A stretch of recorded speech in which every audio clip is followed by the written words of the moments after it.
We saw a lot of brand new games at E3 2017. I'm Falcon, and today on Game Ranks, here's a list of the best newly announced games of E3 2017. This is a list of announced games, not necessarily shown games, that either were brand new or we hadn't heard anything about them in so long that it's basically like announcing a new game. Number 20 is A Way Out. From the creator-director of Brothers: A Tale of Two Sons comes a new co-op adventure. The two people play the game in a split screen that continually shows everything going on from both perspectives of both characters. It takes place in a prison and is the story of escaping the prison as well as obviously living on the lam. It's meant to be an emotional adventure that is a co-op, puzzle-solving, stealth-driving, lots of different types of gameplay type game, which is extremely interesting as far as I'm concerned. Number 19 is Dishonored: Death of the Outsider, which shows Billy Lurk doing exactly that, lurking around in the shadows and eventually saving Dowd, the star of the Briggamore Witches DLC, as well as The Knife of Dunwall, which came together to be a great story that went alongside the original Dishonored story. This one, however, comes off as a bit more sequel-y. We don't know with 100% certainty whether this is a DLC or a standalone,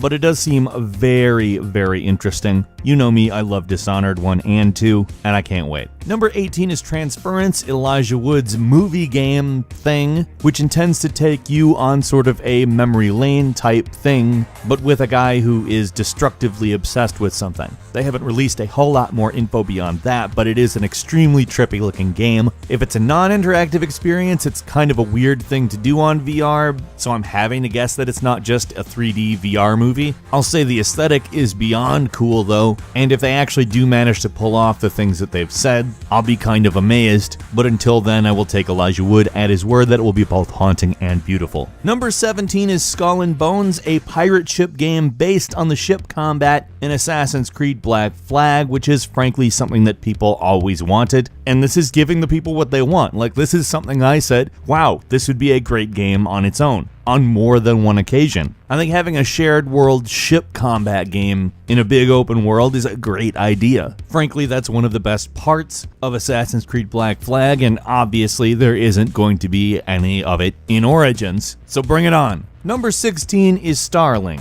a game that kind of reminds me of No Man's Sky in aesthetic and Mass Effect in plot, as you battle an evil artificial intelligence. It's coming out for all the platforms, but the easily most interesting version is the Switch one, which allows you to modularly build a spaceship that apparently acts somewhat like an amiibo with NFC. When you swap out parts on the figurine, apparently it is going to change what is going on in the game, which is very, very interesting. There has not been a lot more information beyond that, other than the very cool looking aesthetics and the, actual plot in it, which kind of gives it a step above No Man's Sky, but again, we don't know for sure. It does look quite promising though. Number 15 is a new Kirby game that is a new Kirby game. An actual Kirby game, not like a gimmick Kirby game, like a 4-player straight Kirby game. It doesn't appear to contain any of the drawing gameplay, it seems to just be a platformer, and I am very happy about that. Around the time it came out, we didn't really talk a lot about it, but that was something I was actually somewhat disappointed in.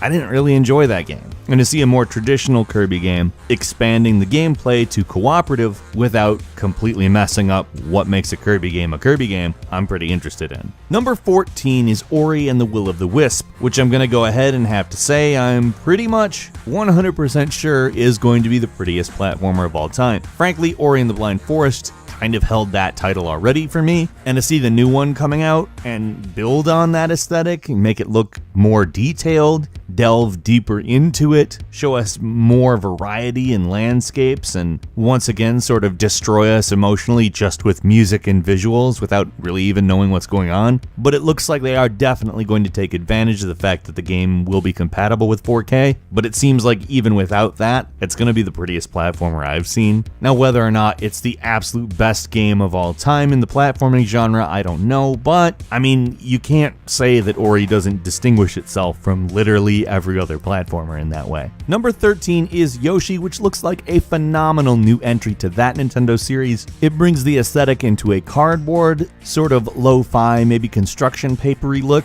but keeps the color very high, very rich palettes, and in a couple of ways actually reminded me of South Park. But the gameplay looks to be intact. It is now 2.5D. You'll be able to switch the level in orientation, as well as go in and out of the background, aim in and out of the background when throwing eggs. There's always a special place in my heart for a Yoshi game, especially ones that don't mess too much with the core idea of the game, and this really looks like the next step in the evolution of the Yoshi series. I'm excited for it. There will never be a time that I will not try a new Yoshi game. Number 12 is Beyond Good and Evil 2, which technically was announced a very long time ago, but it seemed to be vaporware and totally gone, so when they said they were making it, it was like, are you kidding me? The original game was meant to be a trilogy, but clearly things didn't work out that way. Granted, this is going to continue the plot of the first, so it will act like a trilogy. However, there will be a lot of differences due to the development of hardware and expectations. And they're intending to make the game a lot more cinematic in scope. Their intent is to make it more immersive and complex than the original game, and frankly, it's a really interesting prospect. I mean, hell, it's talking animals. When somebody actually manages to do that and not have it come off as dumb, I mean, they've already succeeded at something. Number 11 is Monster Hunter World, the very popular co-op game about, you guessed it, hunting monsters. Isn't playing around when it adds world to the name. This is a huge open world game you can play with some friends and enjoy that really addictive Monster Hunter gameplay. Monster Hunter in a lot of ways is a lot like if you combine Dark Souls with Destiny and completely changed what the goals were, but its gameplay loop and mechanics really, in my opinion, sort of sit somewhere between those two games. It's never really taken off in the US, but it's also never been really given the same kind of chance that it is being given with a large multi-platform AAA release, so this could be the start of something very good, America. Number 7 is Forza Motorsport 7, which is obviously a visual standout on top of a really interesting take on Forza. The regular Forza series obviously is more of the simulation type, although not a full-blown simulation, than Horizon, which is more of a sort of arcadey type game. And in this simulation, they're also bringing the idea of more customizable racers, the actual drivers themselves. And it looks really interesting. It looks like it's bringing a lot to the series that hasn't really been there before, and I have a feeling it probably will set itself apart in more than one way. Number 9 is Shadow of the Colossus, which is obviously a game we've all played, and although the game has already been up-resed at one point in time, it's probably better that they're taking another stab at it with current generation hardware, because frankly, it looks absolutely stunning. Now, this is an HD remake instead of just up-resing the game, so it may very well be that the gameplay is also sort of smoothed out, so to speak. Hopefully it doesn't deviate too far though, as this is a classic and I can't wait to play it again. Number 8 is Metroid Prime 4, which is a new first-person shooter. Frankly, aside from the original Metroid series as well as Super Metroid, Metroid Prime is pretty much the gold standard for a new Metroid game. This is something people have asked for non-stop every year for many years now, and it's extremely exciting that they're doing it. If you are wanting a new 2D one, there is also a 2D Metroid coming to 3DS, so don't feel left out in the cold. Metroid is back, and it's with a vengeance. Number 7 is Assassin's Creed Origins, which has taken a couple of extra years because they needed to inject some freshness into this game. It looks a lot like, and I say this tentatively, they actually have. This is a game that looks nothing like previous Assassin's Creed games, giving you a lot of open area as well as attempting to actually create systems that make it so that open area feels dense despite actually having slightly less dense towns. There's a climb everything mechanic, a very detailed new combat system that there has been some argument about, but I think sounds like a positive development. And overall, if it all comes to fruition, I'm cautiously optimistic this will probably be a really good Assassin's Creed game. Number 6 is The Evil Within 2, which shockingly enough totally took me by surprise. I did not think it was an Evil Within game. Like, they managed to do so much with the aesthetic in this trailer that I was like, this is an actual like visionary horror game, isn't it? And that's not to deride the original game. It just did not have this distinct visual variety that this game is showing itself to have, even if some of it is specifically just trailer cinematics. They're selling it as a lot more than the original game, and it seems like if that's what they're selling it as and deliver on it, I'm there. Number 5 is Wolfenstein: The New Colossus, which if you are anything like me, absolutely love the New Order and the Old Blood. Wolfenstein is a phenomenally good single-player experience that has been around for 36 years. It's evolved with the times, but frankly, nothing ever seems more satisfying than a good old-fashioned Nazi killing. Nazis are indeed humanity's ultimate bad guy. It sucks a lot that we ended up producing these monsters. However, we've got movies like Inglourious Basterds and games like Wolfenstein 3D to at least take out some of that age. Number 4 is Metro Exodus, a game that pushes out a very interesting, obviously post-apocalyptic, kinda steampunk, kinda not aesthetic, with a lot of wolf mutants that frankly will haunt me for days. Can't wait to get the game, by the way, and presents a sort of frigid wasteland that used to be a populated city with very, very sparse supplies and ammunition that you're going to have to scavenge around for and keep yourself alive. Without being a horror game, it kind of has a horror feel to it, and post-apocalyptic horror to me always works. Number 3 is a Pokemon game for Nintendo Switch, being the very first mainline Pokemon game to ever exist on a console.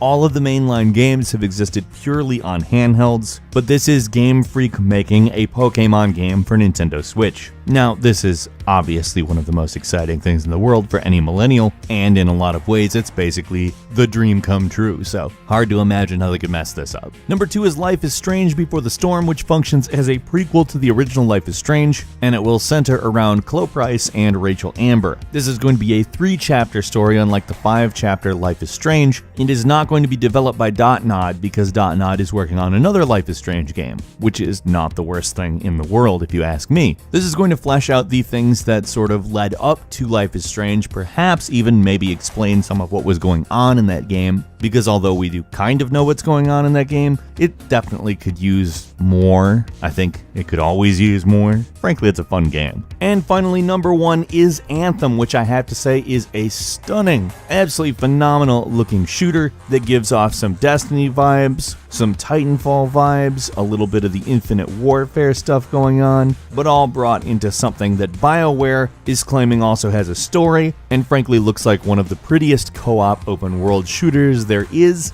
That's not to deride Destiny at all, but this kind of looks like it might be the thing that Destiny was trying to be, except for not several years later after a lot of work. It kind of seems like they just got it right the first time. Now, obviously I can't say with any certainty that that's the case, but looking at the gameplay, it looks really tight. I was engrossed in the actual gameplay that was shown in a way that I can't really definitely say I was with the first Destiny gameplay. We did a full video on Anthem and everything you need to know about it. I would highly recommend checking it out because it is a highly, highly exciting game, and if it pans out, it's going to be really good.